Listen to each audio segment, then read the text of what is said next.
My ex-husband brought his new family to the summer cabin I built. He smirked. "You can't do anything about it," cried in court. But he didn't know it's no longer just a cabin.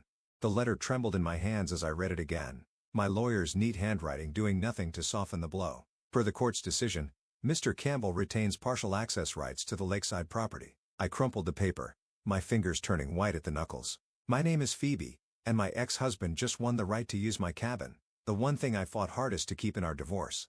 The same cabin I spent 3 years renovating while he was busy building his new life with Rebecca. "You can't do anything about it," cried in court. Avery's taunting voice from yesterday's hearing echoed in my head. I could still see that smug smile spreading across his face as the judge announced his decision. My phone buzzed. "Speaking of the devil, just wanted to let you know we'll be using the cabin next weekend." Avery's voice dripped with false courtesy. "Rebecca's really looking forward to it. Oh, and Nicole's coming too." I gripped the kitchen counter. "Nicole, you're bringing your stepdaughter?" "Our daughter now. Phoebe. Remember? Rebecca adopted her." The room spun slightly. I hadn't known about the adoption.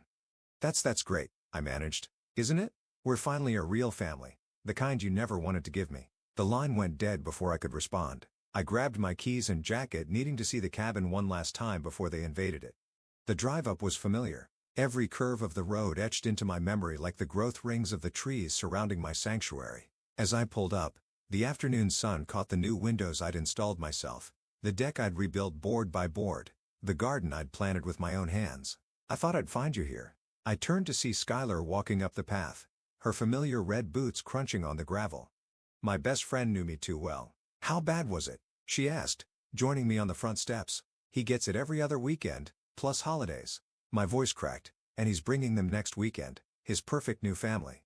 Skylar's eyes narrowed. "That entitled bastard, after everything you put into this place?" 3 years of work, every spare dollar I had. I stood up, pacing the deck. "You know what the worst part is? He doesn't even want the cabin. He just wants to prove he can take it from me. So what are you going to do about it?" I stopped pacing. "What can I do? He won the court battle."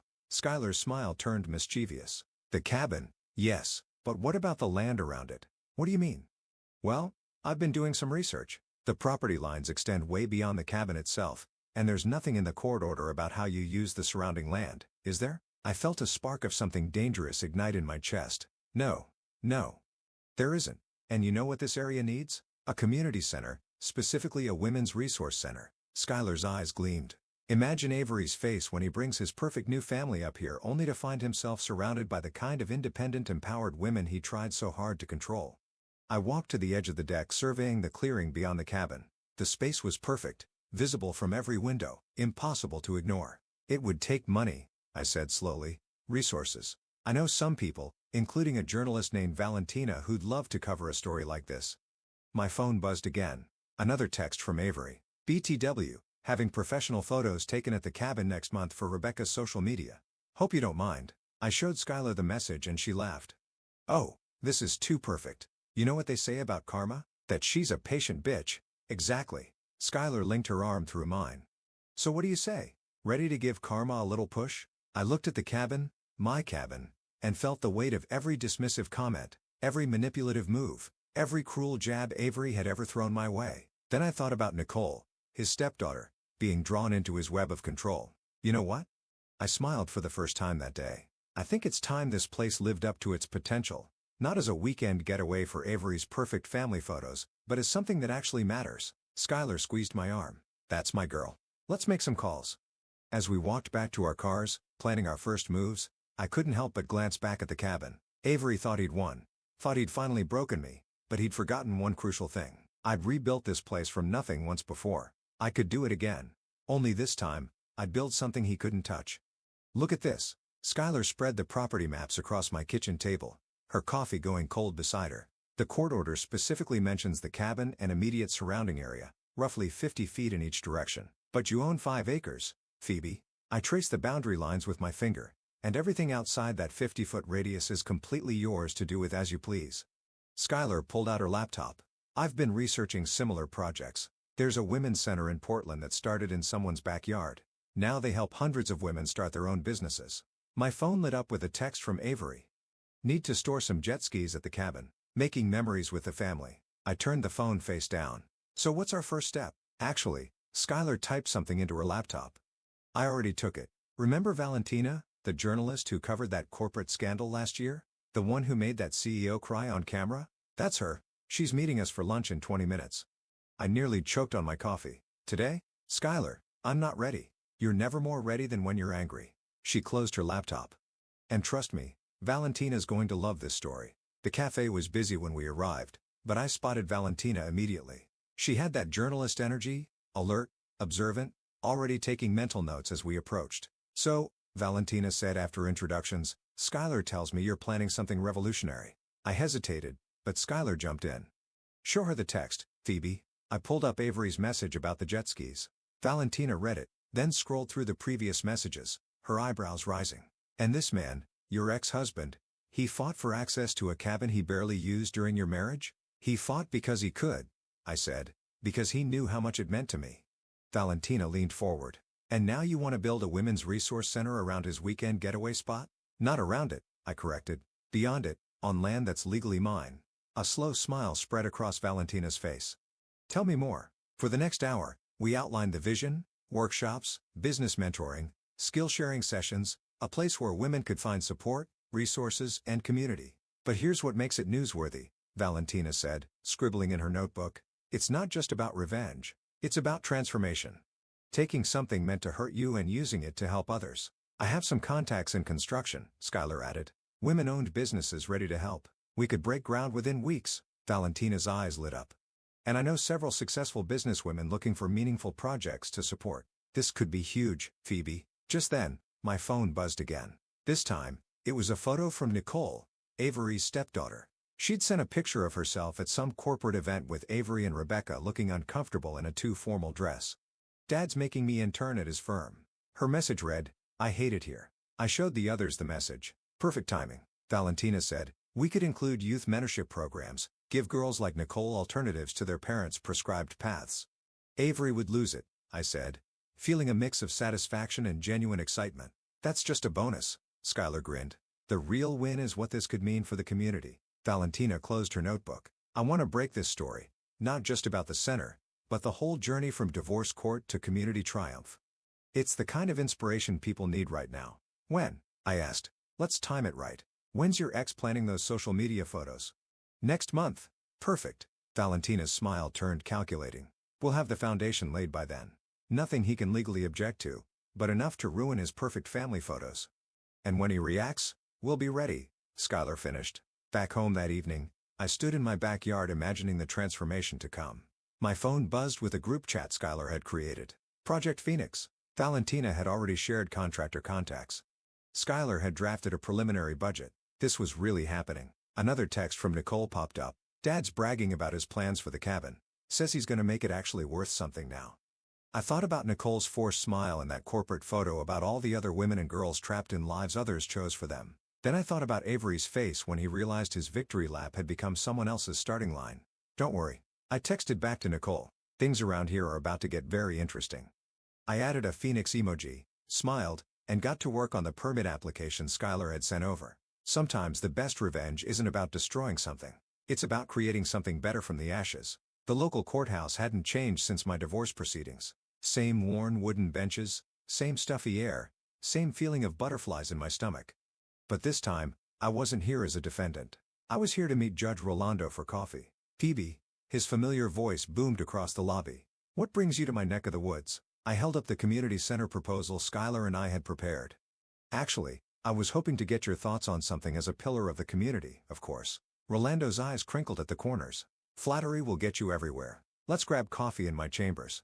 As we walked, I spotted Avery's new wife, Rebecca, leaving one of the courtrooms looking flustered.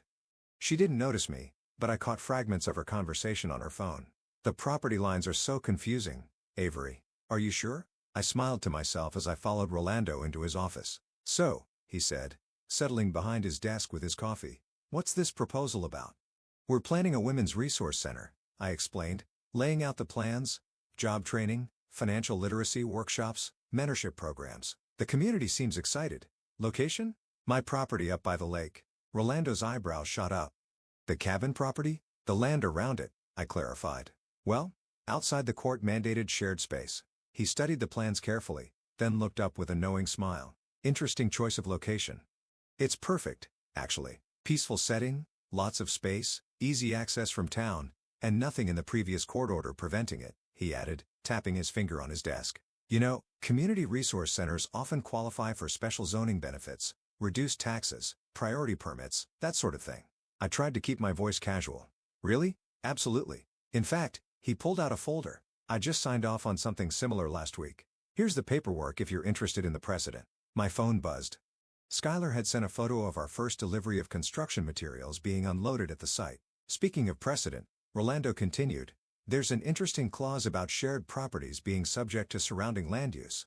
Meaning, if the surrounding land becomes a designated community space, the shared property has to accommodate community access. He winked. You didn't hear that from me. Just then, his secretary poked her head in. Judge, your next appointment is here. It's Mrs. Campbell about the property line dispute. Send her in 5 minutes, Rolando called back. Then to me, better use the back door unless you want an awkward reunion. I gathered my papers quickly. Thanks for everything, Judge. Don't thank me, he said. Just make sure whatever you're building helps people. That's the best legal defense there is.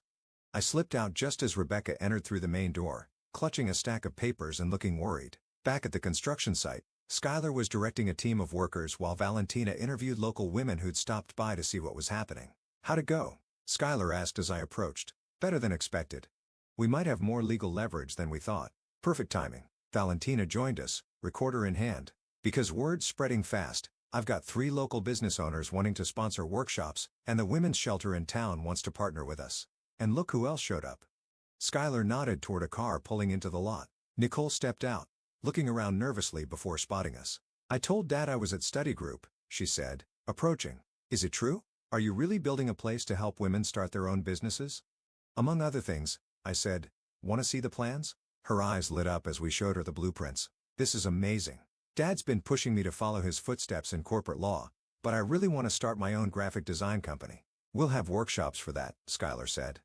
Marketing, business planning, everything you need. Nicole's phone chimed. Her face fell. It's Rebecca. They're looking for me.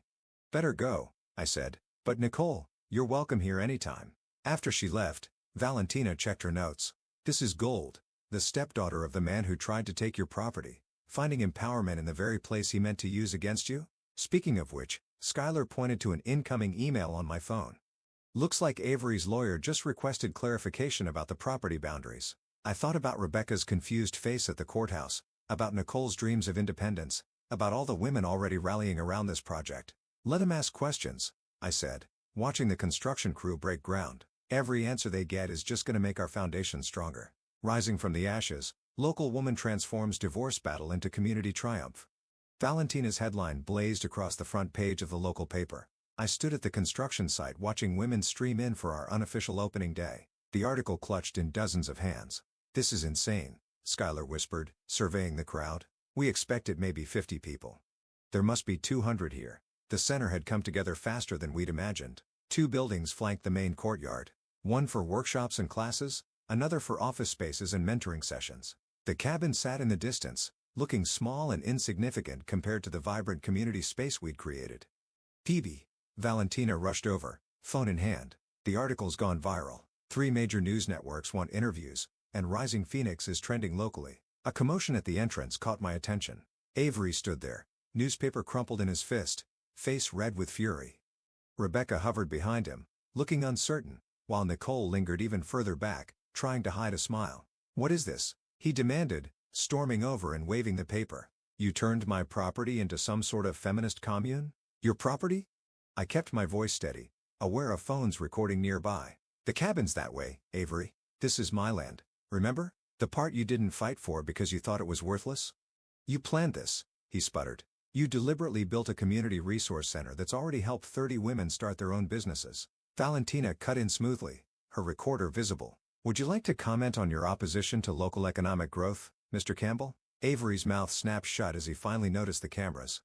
Rebecca tugged at his sleeve. Honey, maybe we should know. He jerked away from her. This was supposed to be our family retreat, our perfect getaway. Look what she's done to it. Made it perfect for a lot of families? Nicole stepped forward, her voice stronger than I'd ever heard it. Dad, they're offering free graphic design courses, real business training, not just corporate internships where I fetch coffee. Nicole, get in the car, Avery snapped. Actually, Nicole pulled out some papers. I signed up for the Young Entrepreneurs Program. I'm 16. I don't need parental permission. The crowd had grown silent watching the drama unfold. Skylar touched my arm, nodding toward a group of women approaching the local business owners who'd sponsored our programs. "Mr. Campbell," one of them called out, "we've been looking forward to meeting you. Your ex-wife's initiative is exactly what this community needed. We'd love your thoughts on supporting young entrepreneurs like your daughter." Avery's face cycled through several shades of red as cameras turned toward him.